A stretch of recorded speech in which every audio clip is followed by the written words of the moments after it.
You've seen the film, now for the real story, the one without Hollywood's happy ending. Free Willy was the surprise box office hit of the summer. The story of a badly treated killer whale and the street kid who helped it escape from a marine park.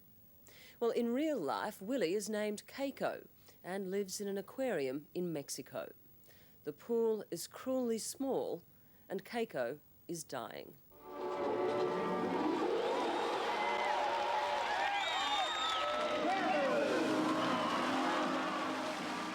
Healthy killer whales love to play games. They even play like this in the wild. Give them an audience and they have a ball.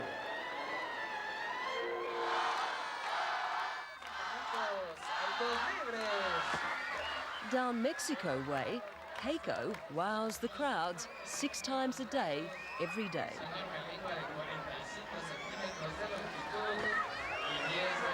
He's grown up here. A killer whale from Iceland living 2,200 metres above sea level. Everybody who knows Keiko just loves him to pieces. He's a killer whale by name, but look at this. He's just a big pussycat. They say he's the most gentle killer whale in captivity.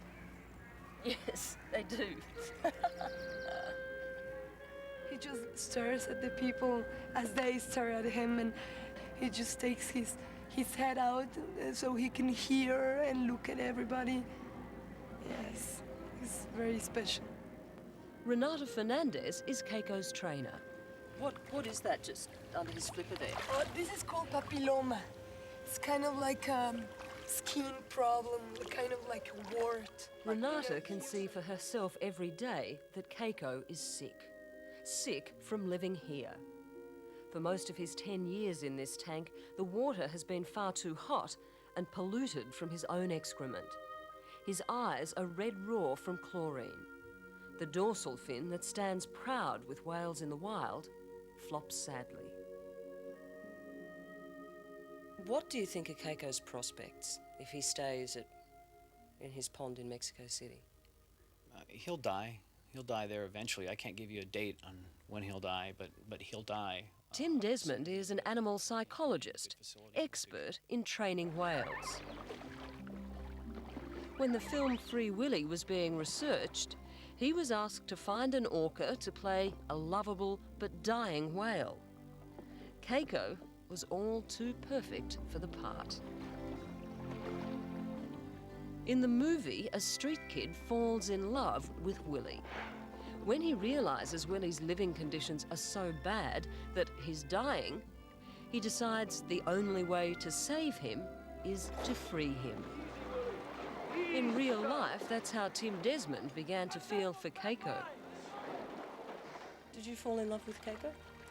Yeah, I like him as a guy, and he's a very good animal. He was a wonderful animal to work with. He was his own distinct personality. I've worked with several killer whales, but Keiko was Keiko. He was a big lummox of a kid who was a little bit clumsy, a little bit slow-moving, but very bright and very alert, very attentive to all those humans around his tank.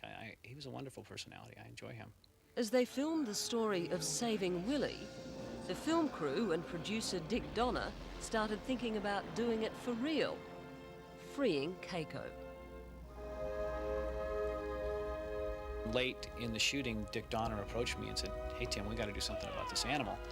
And I said to Dick, are you aware of the magnitude of trying to do something? This isn't like a dog you put in a container kennel and send him home. This is a big deal, trying to do something about this whale. And he said, yeah, go for it. And I really respected Dick for that. You can show your support and With Free Willy the film pulling at heartstrings, it should have been the easiest thing in the world to get Americans to open their purse strings for Keiko. The trouble was, several separate environmental groups had suddenly leapt aboard the Keiko cause. Tim Desmond found himself being pressured to send Keiko back to sea. I felt at the beginning that release was out of the question, and still do feel that release is out of the question for an animal with his history and his behavioral experience. Why isn't he a candidate for release? Because he's got a health problem, because he's been in captivity for over 10 years, because he was captured at about a year of age, in an animal that's highly social, They always talk about how tight-knit those social structures are. Well, I think behaviorally he's missed out on a lot of the experience. We don't know where his family is. If we did know where his family is, he's now missed out on the whole social evolution of that pod. So to presume in advance that Keiko can be successfully re-released is dangerous to Keiko's welfare, fundamentally dangerous to Keiko. Tim Desmond had already helped build a rescue centre for seals near Los Angeles. His new plan was for a refuge on the east coast, where stranded and captive whales could be prepared for possible return to the wild. Keiko, with his high profile, was to be the fundraiser and star boarder. Where he is out in the long-term holding areas with the other animals, where he could have access to join other animals and play with them if he wanted to and if it was socially and medically allowable. But across the country, another plan was being hatched. Puget Sound is a haven for killer whales, and where Ken Balcombe and his brother Howie run the Centre for Whale Research. Here's one, free Keiko. He has a family out there that wants him. That's Keiko in the middle. right. For a whale researcher, this was an opportunity not to be missed. The debate is whether or not to let a captive whale go. For me, the opportunity from a captive whale being released to study their communication on the way, to their readaptation, to even having them provide us information about ocean conditions is phenomenal. It's an opportunity.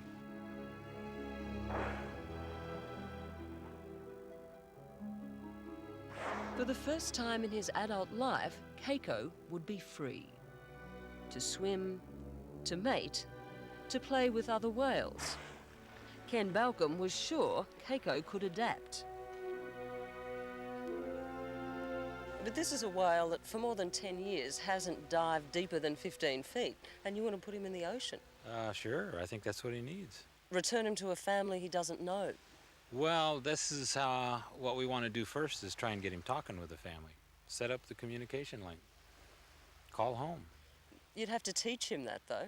At this point, he's going to have to learn from other whales. He'd have to learn to communicate, he'd have to learn to feed himself. He's got a lot to learn. Yeah, but I'm sure he can do it. He just, he's missing most of the grammar school and part of high school. He's still got college. But the education of Keiko was for him becoming a lesson in disappointment. He'd been stopped from going to Tim Desmond's planned whale centre, and just as he was about to be delivered into Ken Balcombe's care, enter a third group. The Alliance stepped in really for two reasons. One is John Nightingale represents the Alliance of Marine Park Owners. He runs the Vancouver Aquarium, which has 2 killer whales. releasing a whale right now is a total experiment. So we have animal rights groups who are dead set against using animals in experiments, are saying release the whale and try it to see if it works. And if it doesn't, well, the whale would die anyway. With arguments along those lines and some financial inducements to Keiko's Mexican owner, Nightingale's Alliance managed to block Keiko's release. He was to get a new home, courtesy of the Alliance, bigger and cleaner, but still in a marine park. You've told me that there are already 5 killer whales, including Keiko, that you can't place.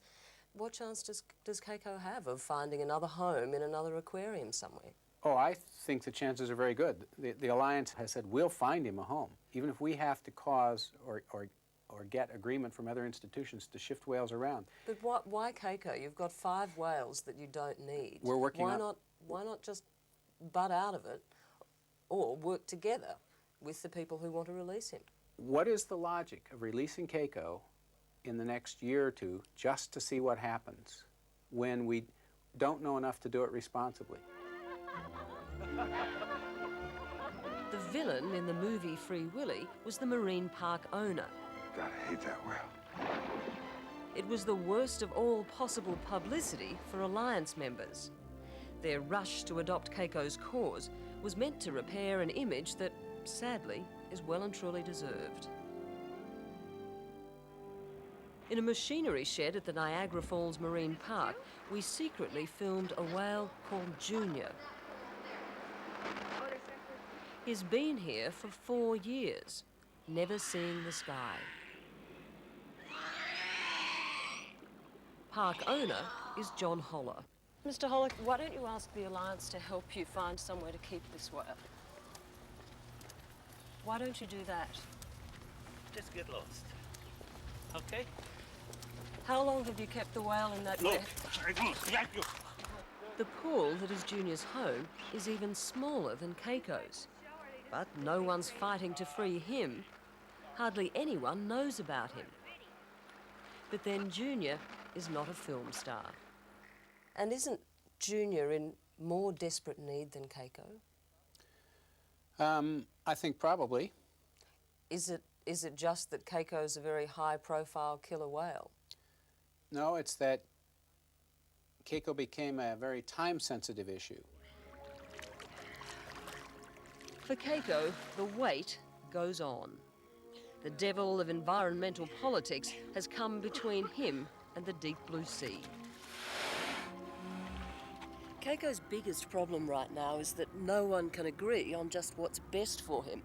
Worse, they can't even agree who should do it. And where does that leave Keiko?